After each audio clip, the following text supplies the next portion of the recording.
자, 우리 앞뒤 좌우로 우리 함께 좀 사랑하고 축복합니다. 함께 인사하겠습니다. 네, 사랑하고 축복합니다. 주간 잘 지내셨나요?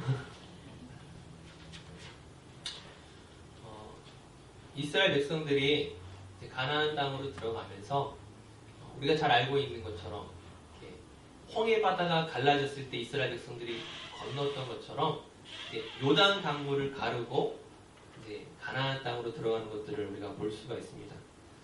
근데 참 이상한 것은 요단 강물이 갈라지면서 그 사이로 지나가는 이 사건이 큰 기적입니까? 작은 기적입니까? 큰 기적이잖아요. 굉장히 놀라운 사건이잖아요. 요단 강물이 졸졸 흐르는 시냇가가 아니잖아요. 얕은 물가가 아니라 사람이 수영해서 건너야 하는 결코 그냥 건너갈 수 있는 땅이 아니라 좀 가뭄이 심하다고 해서 뭐 강이 마르고 이런 땅이 아니라고요. 그런데 막상 많은 사람들이 요단 강물을 건너는 기적은 별로 대수롭지 않게 생각합니다. 그 이유는 딱 하나 때문이죠. 뭐 때문이죠, 주의자님? 홍해바다 때문에. 네. 틀릴까봐 걱정했어요. 순간 제가 물어볼 때, 내가 왜 주의자님한테 물어봤지? 네. 홍해바다 때문에. 홍해바다가 굉장히 깊고 넓은 바다예요. 깊이가 한 평균 한 200m? 발이 절대 닿지 않아요. 네. 우리들 가운데 발이 전혀 닿을 수 있는 사람이 없어요. 뭐 요단강은 사실은 뭐 깊은 데도 있고 얕은 데도 있고 좀 그렇긴 하겠지만 홍해바다는 결코 사람이 헤엄치거나 다른 방법으로 건널 수 있는 그런 게 아니잖아요. 엄밀히 말하면 이건 진짜 다시 없을 만한 최고의 기적입니다. 그러다 보니까는 요단 강물이 다 갈라지면서 그 건너는 이 장엄한 이 광경을 사람들은 홍해바다하고 비교를 하는 거예요. 별로 대수롭지 않은. 그 앞에 모세는 정말 대단한 역사를 일으켰지만 역시 여호수아는 모세보다는 좀 한 끗 아래야. 이런 생각을 좀 은연중에 뭐 일부러 막 이 대다 놓고 막 여호수아 별거 아닌데 이런 사람은 없지만 자연스럽게 모세하고 비교하고 홍해바다와 요단강을 비교하면서 별로 대단한 기적이라 생각하지 않는 거예요.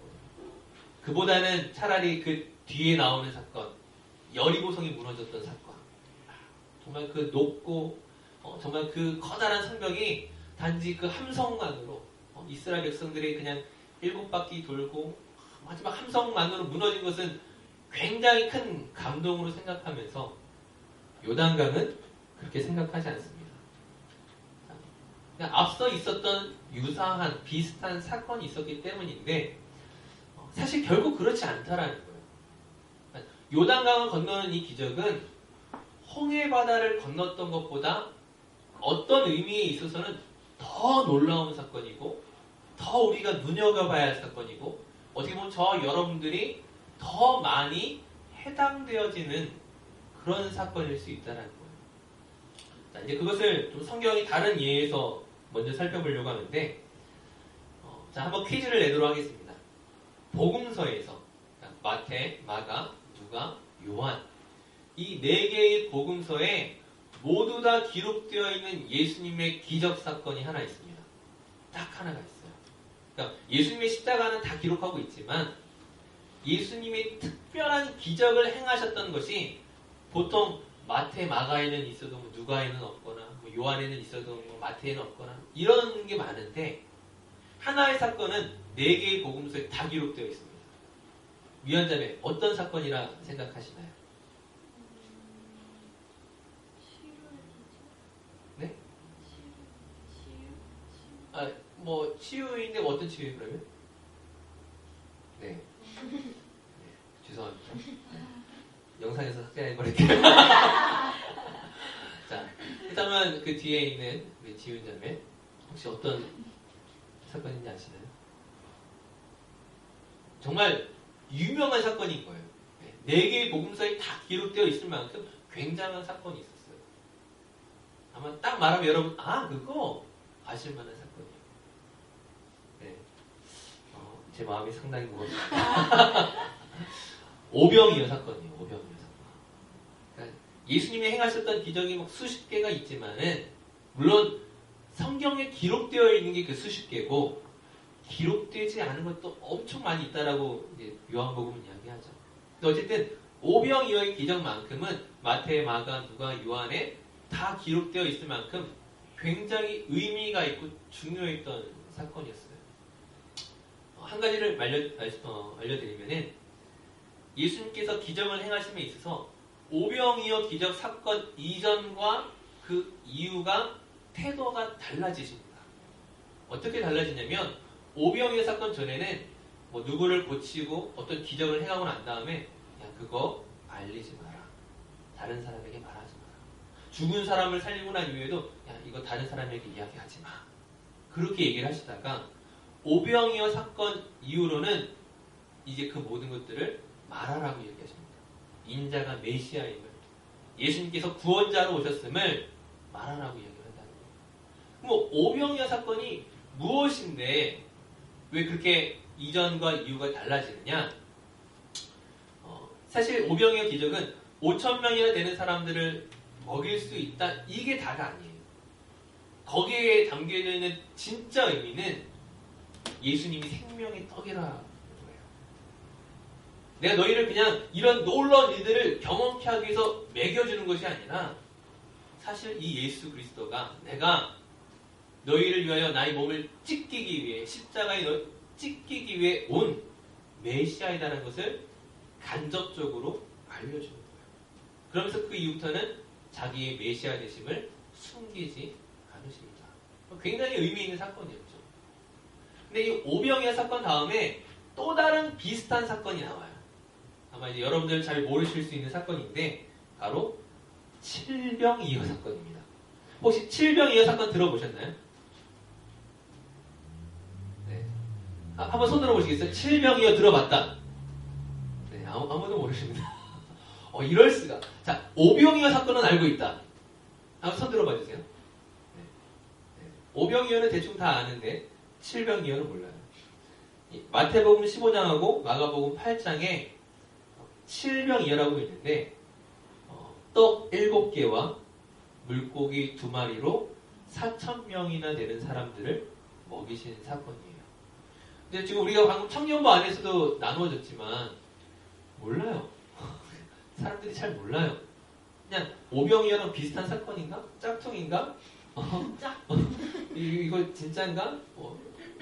성경 저자가 그냥 실수로 2번 기록한 거 아닌가? 이런 생각을 할 수가 있는 거예요. 별로 관심이 없어요. 별로 관심이 없을 수밖에 없는 이유가 오병이어와 칠병이어. 오병이어로 5,000명을 먹이고요. 여자와 아이를 제외하고 칠병이어로 여자와 아이를 제외하고 4,000명을 먹였어요. 자, 물고기 2마리는 갖다 치고 떡 5개로 5,000명을 먹였는데 여기 떡이 2개나 더 많아. 7명. 떡이 2개나 더 많은데 1,000명이 모자라. 4,000명을 먹였어. 그러니까 사람들이 그냥 딱 생각하기에도 오병이어가 칠병이어보다 크다. 네? 더 적은 양으로 더 많은 사람들을 먹였다. 칠병이어도 사실은 엄청난 기적인데 더 많은 떡으로 더 적은 사람을 먹였다. 그냥 단순하게 그보다 못한 기적이라고 생각을 하는 거예요. 여러분도 그런 느낌을 받으시죠? 네? 여러분 오병이어는 대단하지만 칠병이어는 몰라도 될 것 같은데 이런 생각이 들 수 있어요. 사실 그렇지 않거든요. 우리가 앞서 홍해바다와 요단강 사건에서처럼 비슷한 기적이 있을 때 우리는 은야 중에 무엇이 더 크고 무엇이 더 작고 무엇이 더 놀랍고 무엇이 별로 놀랍지 않고 우리의 생각에서는 그렇게 나누어 놓지만 사실 이 기적이라는 것 자체가 하나님이 하시는 일들이고 우리의 생각으로는 감히 상상할 수 없는 일들이에요. 근데 인간적인 관점에서 본다 하더라도 사실 이 오병이어와 칠병이어는 무엇이 더 뛰어나다라고 말할 수 없는 사건이에요. 자, 그걸 단순하게 이야기하게 되면 오병이어 사건의 그 떡을 먹었던 사람들은 누구이냐? 주로 유대인들이었습니다. 예수님과 같은 민족, 예수님과 같은 유대교 신앙을 가지고 있는 유대인들이 그 떡을 먹은 대부분의 사람들이었어요. 근데 칠병이어는 누가 대상자이냐? 유대인들보다는 헬라 사람들. 즉, 그 칠병이어 사건이 있었던 뭐 데가볼리라든지 이런 지역은 유대인들이 많이 살지 않는 지역이었다는 거예요. 예수님은 유대인이잖아요.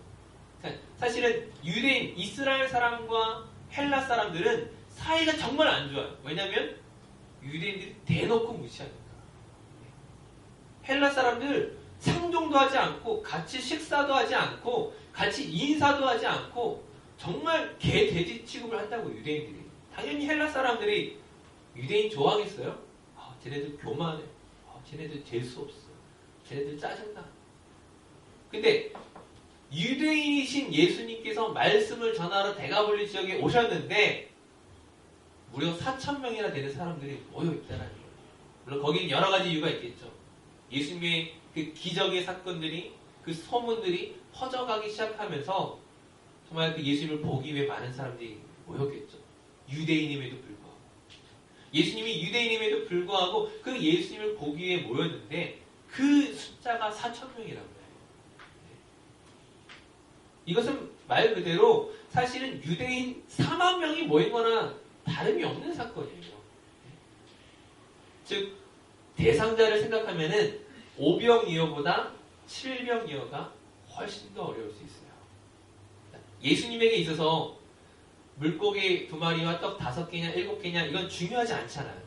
전혀 중요하지 않아요. 예수님에게 만약 힘든 게 있다면 뭐가 더 힘들겠어요? 유대인들 5,000명 모으는 게 쉽겠어요? 아니면은 헬라 사람들 4,000명 모으는 게 쉽겠어요? 유대인 모으는 게 훨씬 쉽다라는 거예요. 자연스럽게 소문이 나고 자연스럽게 이스라엘을 랍비로 인정받아주면서 사실은 5,000명 모으는 것은 예수님에게 있어서 어렵지 않아요. 하지만 7병이어 그 사건은 어려운 사건이었습니다. 예수님이 능력이 있다고 하실 수 있는 사건이 아니라고요. 그 환경 자체가 만들어지지가 않는다고요. 자, 마찬가지로 홍해바다와 요단강에 있어서 하나님에게서 홍해바다와 같은 그 큰 바다를 가르는 것과 요단강을 가르는 것에 있어서는 하나님 전혀 어렵지 않아요. 전혀 쉽지 않아요. 아니, 쉬워요. 네? 전혀 어려운 일들이 아니에요. 근데 하나님에게 있어서 어려운 게 뭔지 아세요? 하나님이 2가지 기적을 행함에 있어서 정말 어려운 것은 뭐냐면은 우리가 앞서 5병이와 7병이에서 사람을 모으는 것은, 사람의 마음을 움직이는 것은 하나님이 하시는 일들이 아닌 것처럼 예수님이 하시는 게 아니라 이것은 정말 그 상황과 여건들이 맞아 떨어져야만 가능한 건데, 그러니까 사람을 바꾸는 게 아니잖아요. 하나님께서. 홍해바다와 요단강에 있어서의 결정적인 차이는 그 물을 건너가는 사람들의 차이입니다. 홍해바다 앞에서 과연 어떤 일들이 있었습니까? 홍해바다 앞에서 이스라엘 백성들의 반응은 딱 하나였습니다. 모세를 원망하고 하나님을 원망하는 거예요. 지금 여기 앞에는 홍해바다가 있고 뒤에는 애굽의 군대가 쫓아오고 있는데 우리 죽게 하려고 지금 여기까지 끌고 온 거야? 야 모세! 이게 뭐야? 하나님을 원망하고 모세를 원망하는 이스라엘 백성들. 그 이스라엘 백성들의 마음을 하나님이 바꾸실 수 있는 게 아니잖아요. 네? 그들이 그 환경 가운데 믿음으로 보는 것이 아니라 인간의 생각으로 절망 가운데 빠져 있는 것을 하나님이 어떻게 하실 수 없어요. 단지 하나님이 그들을 긍휼히 여기시고 하나님의 하나님 되심을 증명하시기 위해서 홍해바다를 가른 거죠. 모세가 하나님의 말씀을 따라 지팡이를 탁 내밀었을 때 홍해바다가 갈라지는 것을 통하여 이스라엘 백성들의 그 불평 어린 말들, 그 입술을 닫게 만드는 것이었습니다. 닫게 만들었어요. 자, 근데 요단강에서는 조금 다르다는 거예요. 지금 이 요단강에서는 이스라엘 백성들이 먼저 바다가 요단강이 갈라지기 전에 자기들의 발을 물 위에 담그는 것이었습니다. 하나님께서 너희는 요단강을 건너가라 말했을 때 강물이 갈라지고 난 이후에 건넜던 것이 아니에요. 홍해바다는 그렇게 했는데 지금 요단강 앞에서는 제사장들이 언약궤를 메고 그 강물에 들어섰을 때서야 비로소 강물이 멈췄다라는 거예요. 즉 광야 40년을 거치면서 이스라엘 백성들이 변화된 것이죠. 바뀌어진 것이죠. 물론 홍해바다를 건넜던 출애굽 1세대들은 여호수아와 갈렙을 제외하고는 다 죽었습니다. 모두 이 광야 40년 시간을 통하여서 다 죽고 그들의 다음 세대, 두 번째 세대가 이제 여호수아와 갈렙과 함께 요단강을 건너는 것이죠. 어쨌든 분명한 건 뭐예요? 그들의 마음은 그들의 부모의 세대와 같지 않다고요. 그들의 조상과 같지 않고요. 그들의 불평원의 신앙을 담지 않았고요. 그 광야 40년을 통하여 그들이 배웠던 순종의 열매, 순종의 결과, 그 순종의 능력을 믿고 요단강에 자기 발을 담근 것입니다. 그런 점에 있어서 어떤 기적이 더 크다 나쁘다 사실 말할 수 없지만 하나님에게 있어서 이 기적은 너무나 당연한 것이고 너무나 일반적으로 하실 수 있는 것이지만 그러나 그 기적의 당사자요, 수혜자요, 대상자였던 백성들의 마음은 전혀 다른 사람들로 바뀌어 있었다는 거예요. 오늘 말씀의 결론을 내리면서 과연 우리는 홍해바다가 더 크냐, 요단강이 더 크냐, 하나님이 내 삶에 어떤 기적을 행해야만 난 어떻게 하겠다 이런 태도가 아니라 과연 그 바다 앞에서 과연 나는 불평과 불만에 가득 찬 이스라엘 백성의 모습인지 아니면 주님 말씀하시면 주님 나와 함께 하시면 내가 순종하여 나아가겠습니다라고 응답하는 이스라엘 백성들의 모습인지 과연 어느 것과 닮아 있는지 우리 자신을 돌아봐야 된다는 거예요. 사실 이것은 우리가 신앙생활을 10년, 20년 했다고 해서 좋아진 건 아닌 것 같아요. 어떤 사람들은 목사가 되고 장로가 되고 집사가 되고 신앙생활을 수십 년 했음에도 불구하고 어떤 어려운 문제를 만나기만 하면 하나님 이게 뭔 일입니까? 왜 나에게 이런 일을 행하십니까? 불평과 불만을 쏟아내는 사람이 있고 내가 이제 하나님 믿은 지 채 얼마 되지 않았다 할지라도 그 하나님을 정말로 믿고 하나님을 의뢰하고 신뢰하고 믿으며 나아가는 사람이 있습니다. 알아계는 저와 청년 여러분들이 정말 하나님을 신뢰함으로 정말 그 강물을 향하여 발걸음을 내디딜 수 있는 그런 저와 여러분들이 되시기를 주님의 이름으로 축원합니다.